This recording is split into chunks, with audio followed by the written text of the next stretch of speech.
سامعین محترم، کل کے درس میں ہم نے جو سبق پڑھا تھا اس میں اللہ رب العالمین فرماتے ہیں کہ ہم نے 8 قسم کے جانور آپ کے لیے پیدا فرمائے ہیں. 4 ان میں سے کل ہم نے پڑھے ہیں. دمبا، دمبی، بھیڑ، بکرا، بکری. اللہ پوچھ رہے ہیں کہ تم بتاؤ ان میں سے اللہ نے تم پر نر حرام کیا ہے یا مادہ حرام کیا ہے، یا وہ چیز حرام ہے جو ان کی مادہ کے رحم میں ہے، یعنی ان کا بچہ. اللہ نے کس چیز کو حرام کرا دیا؟ نبئونی بعلم ان کنتم صادقین. تم جو یہ کہتے ہو کہ یہ فلاں کی رکھ ہے، یہ ہم استعمال اس کو ہاتھ لگائیں گے تو بزرگ کیا ہو جائیں گے؟ ناراض ہو جائیں گے. اسے ہم نہیں کھا سکتے. یہ جہاں سے مرضی کھائے، جہاں مرضی پیے، جہاں مرضی جائے، اس کو کوئی چھیڑ نہیں سکتا. اس کو ہاتھ لگاؤ گے، اس کے طرف بری ارادے سے نگاہ بھی کرو گے تو کیا ہو جاؤ گے؟ تباہ و برباد ہو جاؤ گے، بڑا غرق ہو جاؤ گے. ما جعل اللہ من بحیرۃ ولا سائبۃ ولا وصیلۃ ولا حام ولكن الذين كفروا يفترون على اللہ الكذب. اللہ نے تو یہ جانور تم پر حرام نہیں کیے، تم اللہ پر جھوٹ باندھتے ہو. انہیں 8 میں سے اگلے 4 قسم، وَمِنَ الْإِبِلِ اثْنَيْنِ، اور اونٹ میں سے بھی اللہ نے 2 قسمیں بنائی ہیں، نر اور مادہ، اونٹ اونٹنی. وَمِنَ الْبَقَرِ اثْنَيْنِ، اور گایوں میں سے بھی 2 قسمیں، گائے اور بیل.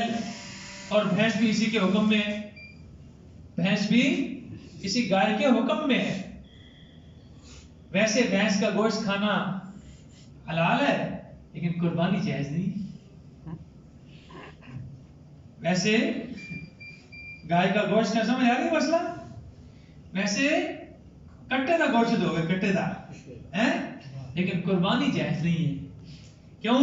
اس واسطے کہ قربانی کا ذکر حدیث نہیں آیا، مجھ کا ذکر حدیث چونکہ نہیں آیا، اس واسطے ہم اہل حدیث ہیں تو ہم نے حدیث کے مطابق چلنا ہے. جو حدیث میں ذکر ہے اس کے سوا ہم نے، تو پھر حدیث میں جب اس کا ذکر نہیں ہے تو قرآن میں اس کا ذکر نہیں ہے تو پھر یہ حلال کہاں سے آ گیا؟ جی صدر صاحب، ماج پھر حلال کی دودھ ماج دا پیندے ہو، ماج دا دودھ سنگڑا ہوتا ہے، بڑا چاہ بڑی زبردست بنتی ہے. صحیح سمجھ آ رہی ہے کہ نہیں آ رہی؟ تو بھائی حدیث میں تو بہت ساری چیزیں نہیں آئی ہوگی، بہت سارے جو ہم کام کرتے ہیں جائز کاموں میں سے، ناجائز کاموں کی نہیں بات کر رہا. بہت سارے جائز کام ایسے ہیں جن کا حدیث میں صراحتاً ذکر نہیں ہے تو ہم کر رہے ہیں. تو بھائی اگر بھینس کا ذکر قرآن میں نہیں ہے، حدیث میں نہیں ہے، تو پھر اس کا مطلب ہے کہ بھینس کیا ہوگی؟ حرام. حالانکہ تم بھی کہتے ہو کہ بھینس کیا ہے؟ حلال ہے، پالتو جانور ہے، کٹے دا گوشت کھانا ہے، شادی تے کٹا پکانا ہے، فوت کی تے بھی کٹا پکانا ہے، اپنے تیسے تے سمجھ آئے، 10ویں تے 40ویں تے کٹا پکانا، کٹا. تو برکف یہ بھینس، یہ ضمن بات آئی ہے، بھینس اسی گائے کے حکم میں شامل ہے، گائے کے جسم میں شامل ہے. اللہ فرماتے ہیں قل، کہانا قل کا آپ کہہ دیجئے، آپ پوچھئے، الذکرین حرم ام الانثیین، ان دونوں کے اونٹ اور گائے کی جنس میں سے اللہ نے مذکر حرام قرار دیے ہیں یا مؤنث؟ اٹھ اللہ حرام قرار دیتا ہے یا اٹھ نہیں؟ بیل اللہ نے حرام قرار دیا ہے یا گائے؟ کس کو اللہ نے حرام قرار دیا؟ یہ ہمارے پاس رواج ہے کہ نہیں؟ اللہ غفار بھائی، اے بکرا اللہ نے رکھے ان وساں ایک کتنے جا کے ذبح کرنا ہے؟ گمپول شریف جا کے ذبح کرنا ہے. زندہ پیر گمکول شریف، اور زندہ ہے تو پھر انہوں نے قبر کیوں دفن کیتا ہے بھائی؟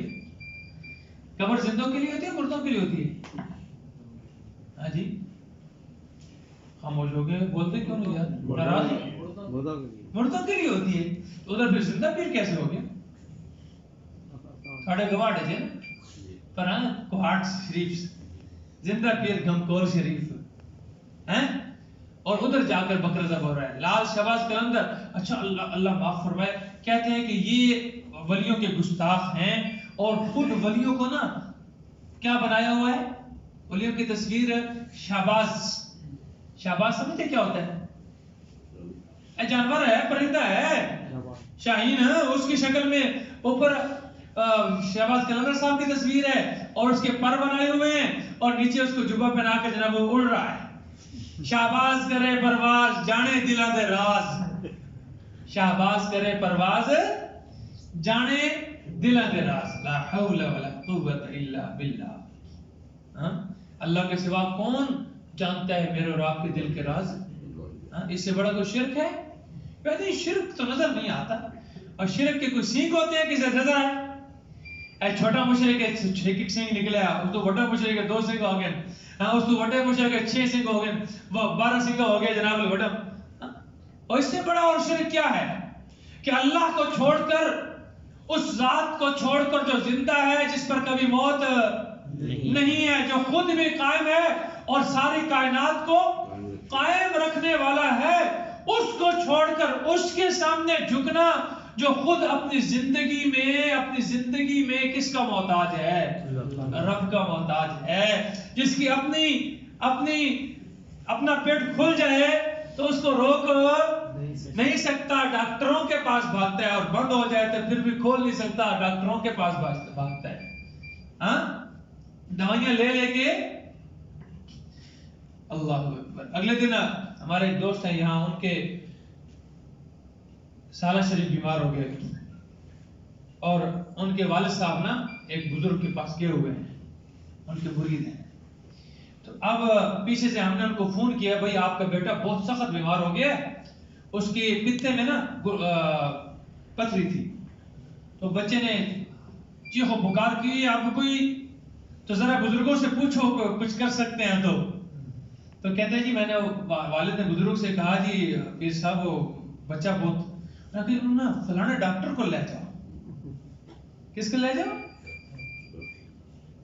تو بھئی آپ کس مرض کی دوا ہو؟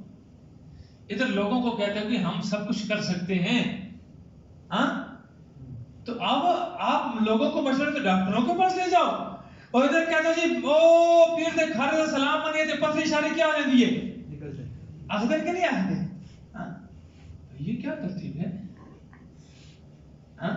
خود ڈاکٹروں کے پاس بھاگ رہے ہو اور مریدوں کو کہتے تو ساڑھے کو لاؤ، یہ چکر چھوڑ دو، دو رنگی چھوڑ دے، یک رنگ ہو جا، یا سراسر موم ہو جا یا سنگ ہو جا۔ یہ نہیں ہے، یہ منافقت ہے بھئی، اپنے لیے کچھ اور تمہارے لیے کچھ اور۔ اللہ کا قرآن پوچھتا ہے بھائی بتلاؤ ان میں سے کس کو اللہ نے حرام قرار دیا ہے؟ مذکر حرام کیا ہے یا مؤنث؟ ام اشتملت علیہ ارحام الانثیین، یا مذکر اور مؤنث کے علاوہ مؤنث کے پیٹ میں، ان دونوں مؤنثوں کے، اونٹنے کے پیٹ میں جو بچہ ہے، گائے کے پیٹ میں جو بچہ ہے، اس کو اللہ نے تمہارے اوپر حرام قرار دیا ہے؟ ام کنتم شہداء، اب اگلی بات سنیے، ام کنتم شہداء، یا تم اس وقت موجود تھے، اذ وصاکم اللہ بہذا، جب اللہ تمہیں وصیت کر رہا تھا اس بات کی کہ یہ جو ہے نا تم پر حرام ہے اور فلاں کے لیے کیا ہے؟ کیا تمہیں اللہ نے جب یہ حکم دیا اس وقت تم موجود تھے؟ ہاں بھی بولو، اللہ پوچھ رہے ہیں۔ اے او قرآن ہے جس دے بارے کہنے کہ تسا ترجمے نال نہ پڑھو، کیوں؟ اس واسطے کہ جب تسا ترجمے نال پڑھ سو نا، ام کنتم، مولوی صاحب تسا دسو نا کہ کیا تسا اس وقت موجود سو اذ وصاکم اللہ بہذا، جب اللہ نے تمہیں اس بات کی تاکیدی حکم کیا تھا، اس بات کا بس وصیت کیا ہوتی ہے؟ وصیت کیا ہوتی ہے؟ تاکیدی حکم ہوتا ہے نا. وصیت کسے کہتے ہیں؟ وصیت تاکیدی حکم کو کہتے ہیں. کیا اللہ نے تمہیں تاکید کر کے یہ تمہیں حکم دیا تھا کہ اے جڑا کام ہے نا اے بکرا اے تھوڑے تے حرام ہے تے فلانے تے کی ہے حلال ہے؟ کیا اللہ نے آکھے؟ بتاؤ پوچھو نا ذرا. یہی اسی لیے تمہیں کہتے ہیں ترجمہ نہیں پڑھنا. ترجمہ پڑھو گے تو تمہیں یہ آیت سمجھ آ جائے گی اور اگلی آیت میں سمجھ آ جائے گی. فمن اظلم، اس سے بڑا ظالم کون ہے؟ ممن افترا علی اللہ کذبا، جو اللہ کی طرف جھوٹی نسبت کرتا ہے، اللہ پر جھوٹ باندھتا ہے کہ اللہ نے جی انہوں نے لکھا جی ویکھا ہے نا اور یہ اللہ نے انہوں نے رتبہ دیتا ہے نا جی. کیا کہتے ہیں؟ بھائی بھی تے اللہ دے پیارے نا جی، یہ بھی کیا ہے؟ اور اللہ اپنے پیاروں کی بات رد نہیں کرتا. تو کب کس نے کہا کہ اللہ کے پیارے نہیں ہیں؟ بھائی اللہ کے پیارے ہیں، اس میں کون سی شک ہے؟ اور اللہ کا پیارا بندہ کیسے بنتا ہے؟ کیسے بنتا ہے؟ اللہ کی عبادت کرنے سے، اللہ کا حکم ماننے سے. اور تم تو اللہ کا حکم چھوڑ کر کس کو پوجا شروع کر رہے ہو؟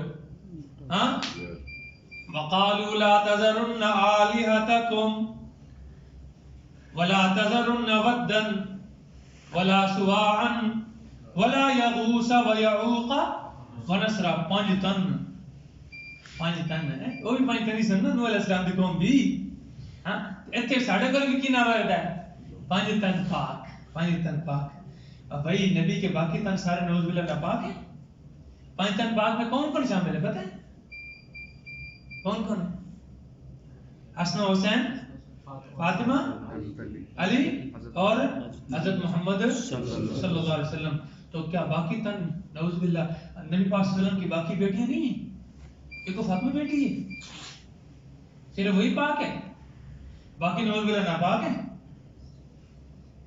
نبی پاک صلی اللہ علیہ وسلم کی باقی بیویاں ساری کیا ہیں؟ خدیجہ بھی نکل گئی. خدیجہ بھی، فاطمہ کس کی بیٹی ہے؟ ہاں کمال والی بات ہے یار. کمال. کبھی سوچے اس جملے کو بولتے ہوئے کسی نے کہ ہم کیا کہہ رہے ہیں